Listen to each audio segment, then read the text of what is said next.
Welcome, Kirk McDonald, Thank you. Director of Sales in the Middle East for Preferred Hotels and Resorts. Thank you very much. Great to have you here. Thank you for joining us. So you are Canadian. You went to school in the UK. You've then worked in many, many different tourism companies. I've seen destinations on there, the Rocky Mountaineer, Yes. hotels. You seem to have done it all. Did you always want to work in tourism? No, I actually, well, first of all, thank you very much for having me. It's lovely to be here again with Connections Luxury Middle East.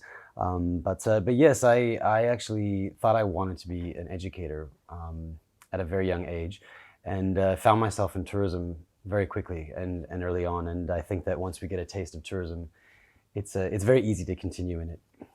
So I started with Flight Center and retail, moved up to wholesale, tour operating, Rocky Mountaineer, and then destination marketing as well. Okay. And then moved to the Middle East with Emirates Airline, and now in hospitality. And when was it that you moved to the Middle East, and what compelled you about that opportunity? So that's a funny story. It was actually 13 years ago, and I was just wrapping up my contract with Palm Springs Tourism.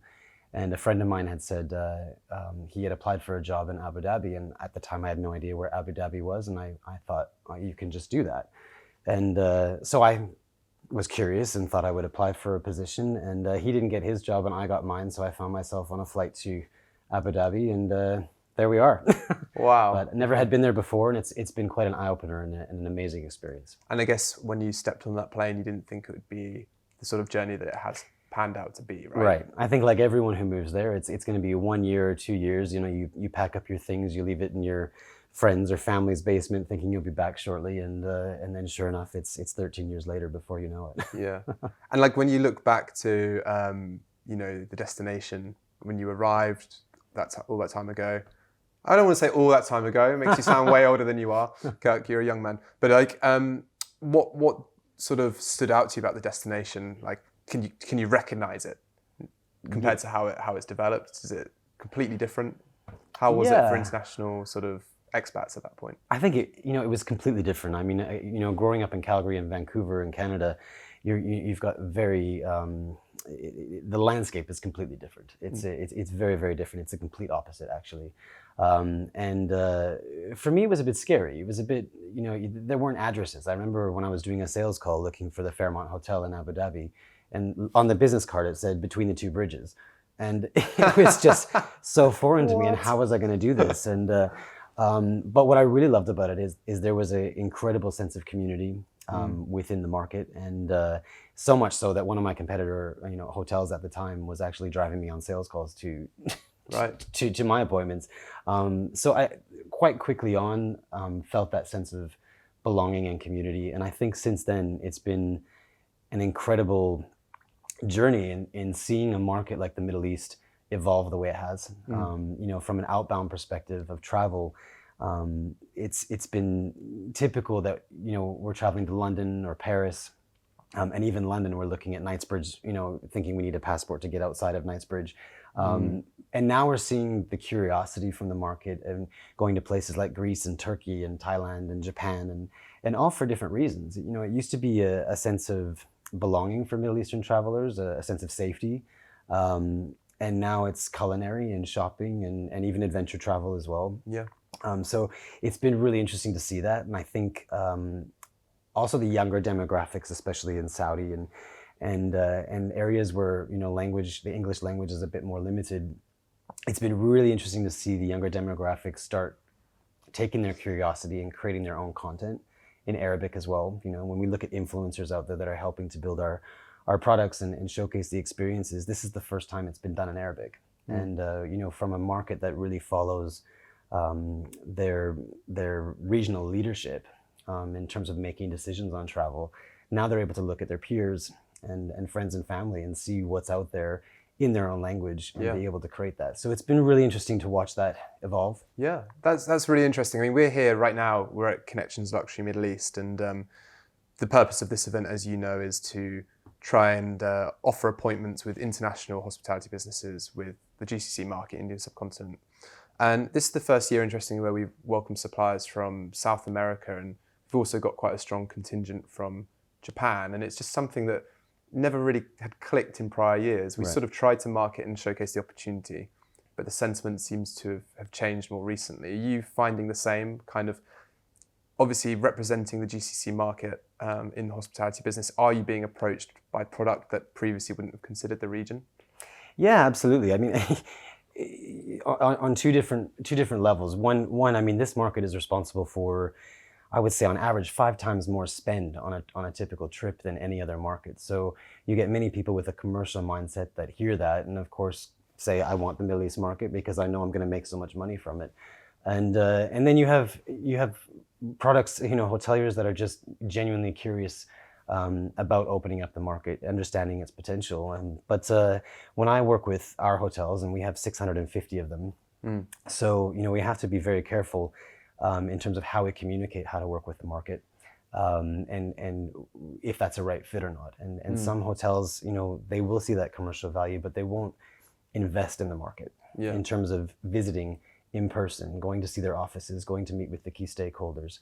And I think that that's really important. So yeah, I think that there's many markets that are becoming more interested in working here or working with the market. But it's really, really important that they understand how to and demonstrate that investment Gotcha. Before they reap the rewards, I guess. Yeah, you've got to nurture it and accommodate the market, I guess. Absolutely. So you mentioned 650 hotels. Let's hear about preferred. So your current role, preferred hotels and resorts. For those who might not be as familiar, what do preferred hotels and resorts do? Sure. Well, preferred hotels and resorts is the world's largest collection of independent luxury hotels.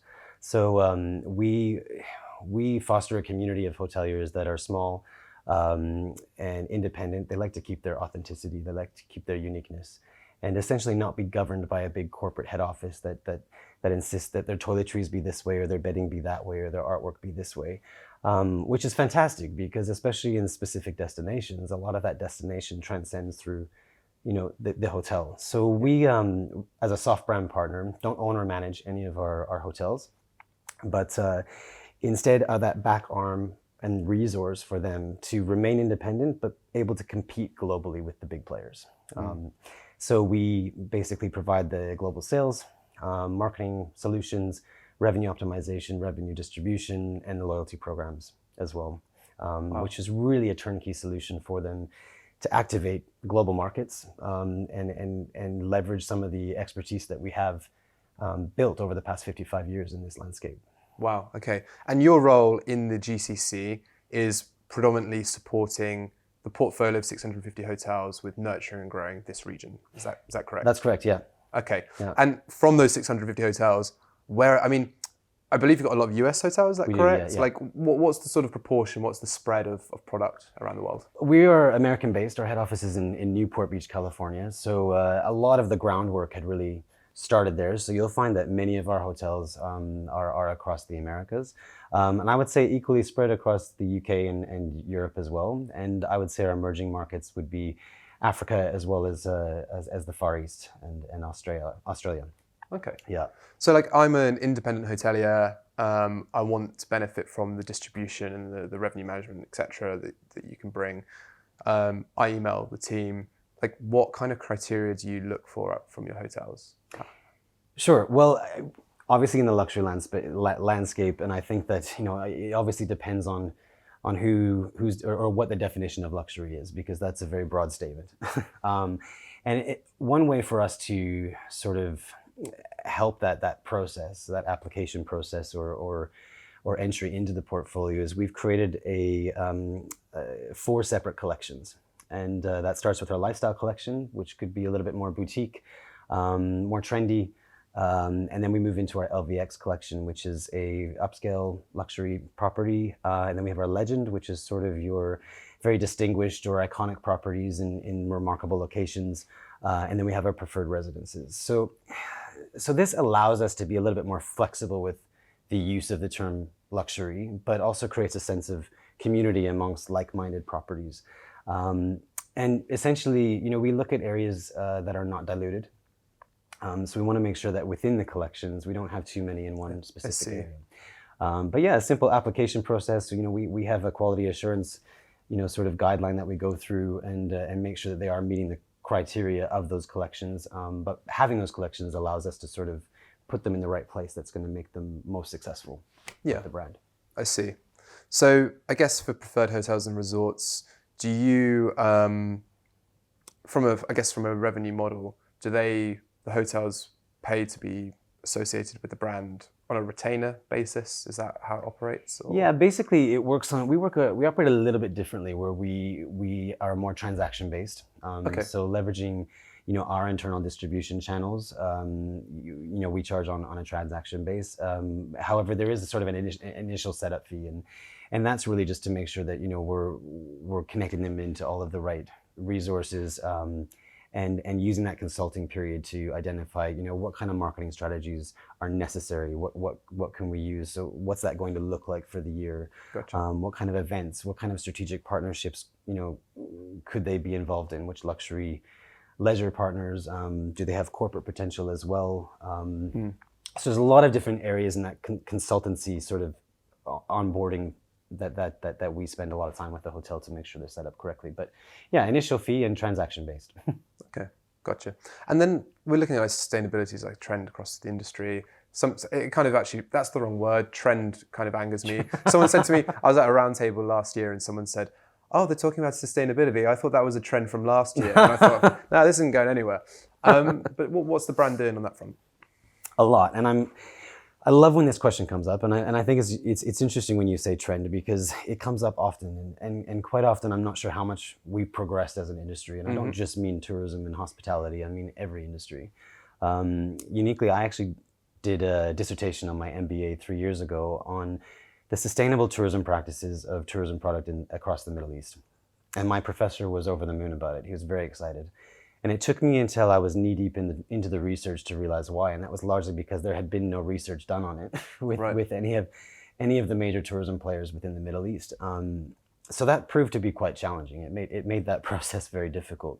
In speaking with major tourism players such as the airlines and the tour operators and the attractions, it was very, very diverse in terms of the responses you'd receive and where we're at. And I think through that process, I personally learned that it's important for any industry or business to first identify and define what sustainability means to them before they go on and say they're going to become sustainable, because it's only then that sort of what you're capable of and what you're able to give back in terms of corporate social responsibility or sustainability action as well. So it's an ongoing journey, and I'm really pleased that Preferred Hotels and Resorts has identified this very early on, as a major industry that impacts this topic. Yeah.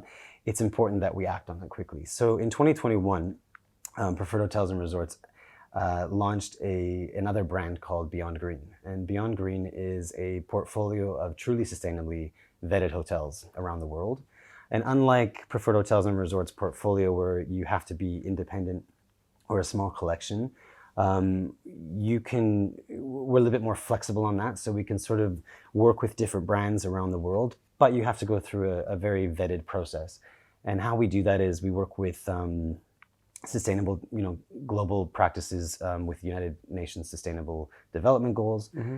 We invite the hotels to submit an application, and we work through all of the sort of landscape that hotel has to offer and what they're doing. And if we feel that hotel has potential, then we take them through a further assessment in person on property and go through what we believe are the 54 most important sustainable goals out of the entire list. And upon succeeding that, if they tick all the boxes, then we're happy to include them in the portfolio. And it's great that we have this, I think, because as we all know, it is a increasing demand from our travel trade, from our consumers, especially the younger demographics that are moving into travel. They're looking for those more authentic and real experiences that are giving back to the communities and wanting to leave that they've traveled responsibly. So with Beyond Green, we firmly believe that travel trade buyers and consumers are able to confidently find and select a sustainable accommodation experience. I like how you close that. I think we're flooded with greenwashing stamps, accreditations which don't have any kind of audit process behind them. Right. You know, yeah, okay, we have recycled, I don't know, toiletry products, Right. but Paper straws. yeah, yeah. In the grand scheme of things, I mean, you're not really, you know, don't give yourself a medal for that Right. contribution. I think that's the minimum. Yeah. So I think what it is saying, look, this is a trusted list of product which we have audited to make sure it's the real deal, off the backbone of the preferred brand, which is already globally well respected, 650 hotels. I think I can see that trust campaign being really impactful. So huge kudos to you folks for being ahead of the curve. Yeah, thank you. That's awesome. Okay, so hotel wants to join the GCC. They want a few top tips from Kirk, who's been operating in the region for a long time. You even worked for Visit Britain, I saw. That's correct. Whilst in Dubai.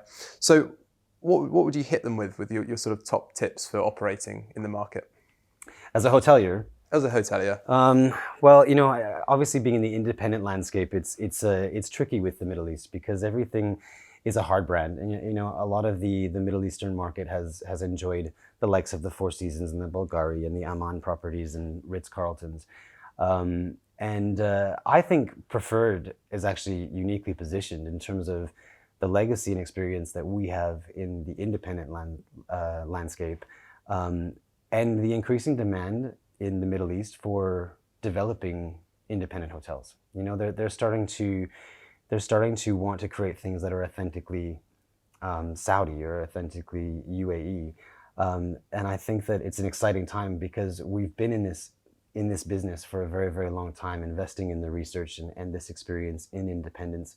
So I would say, you know, now is the time, especially in the Middle East, if you've got an idea and you want to share your vision and design and experience and not be governed by, you know, a much larger brand, it's a perfect time to come up with that idea and partner with the likes of Preferred Hotels and Resorts, who are able to help you just flick that on and that turnkey solution to get started in a market right now that is very much so welcoming, you know, these international businesses to come and showcase their product in the region. And like in the region, what's the low-hanging fruit? Where are you most likely to get traction if you were to focus on a market, a particular country? Depends who you talk to, but Yeah. For me, look, I think that there's a reason why the UAE has been successful, and I think that lends itself to a fantastic airline. I think the Emirates airline has done a fantastic job in creating a hub, and with that, you know, whether it's been predominantly a stopover destination, the more people travel through Dubai, it's created curiosity, and people have come out, and slowly that's evolved over time. I think Dubai is very important to get. Any of the major cities, such as Abu Dhabi, you know, supported by Etihad, Dubai, Emirates, and even Doha, you know, in Qatar, Qatar Airways. But of course, you know, with much of the investment and discussions around Saudi Arabia, that's definitely on the hot list on everybody's agenda. The amount of money that is being invested in the trillions to the tourism infrastructure in that region will be really exciting over the next 10 to 15 years. So I think it's good to keep your hub cities as well as Saudi on the map for sure. And do you think Saudi's development, because obviously there's a complete transformation of their domestic product to bring people in, Yeah. do you think that's going to also impact the outbound opportunities in terms of Saudis traveling overseas? Yeah, I think so. I think, you know, the more that, and maybe I'll take this a bit to Ras Al Khaimah in the UAE, because I think this is probably the first trend change that I've seen. And Ras Al Khaimah as an emirate took the approach of adventure tourism and that glamping approach, and not so much the 5-star that Dubai has done. And that exposed Emiratis to a whole world of zip lining and hiking and glamping. And once they got familiar with that and felt proud with that and enjoyed, you know, making that a part of their pastime, they started becoming open to the fact, oh, I can do this in Thailand, or I can do this in Nepal. Okay. And I think that Saudi right now is really investing a lot of research and development into what they can do with their own geography. Mm-hmm. And we're starting to see ski hills in Saudi Arabia. Like, wow. Yeah. It's incredible. And I think the more that infrastructure gets developed in the Middle East, it educates the market, and then they become more open to traveling the world and sharing those experiences in a different place. No, that's great insight. I can see that. Okay. So From working in an industry which appears to bring you a huge amount of joy, has given you lots of opportunities to travel the world and meet amazing people, what would your sort of advice be to anyone looking to get into the industry or develop their career in hospitality? I think, very much love what you do. You've got to be passionate about it. It's not an industry that is going to make you millions right off the bat. You do have to work your way up. But I think as long as you're passionate about what you do, that love will remain. One thing about this industry that I think is really important for everybody to be mindful of and come to the table with is resilience. Mm-hmm. And from pandemics, which I dare not mention, to environmental issues, to political outbreaks, travel industry gets hit very hard, and it affects a lot of jobs, and it affects a lot of people's livelihood. But we always bounce back, and I think that with every pushback that we get, we learn a little bit more, and we come up with different contingency plans. But that comes with hard work and passion. So I would say resilience and passion is what you need for this industry to move forward. I love it. Great. Kirk, thank you so much. So Preferred Hotels and Resorts, proud partner of Connections Luxury. It's great to have you here in the Middle East and have your support. And let's keep it going. Thank you very much. I appreciate it.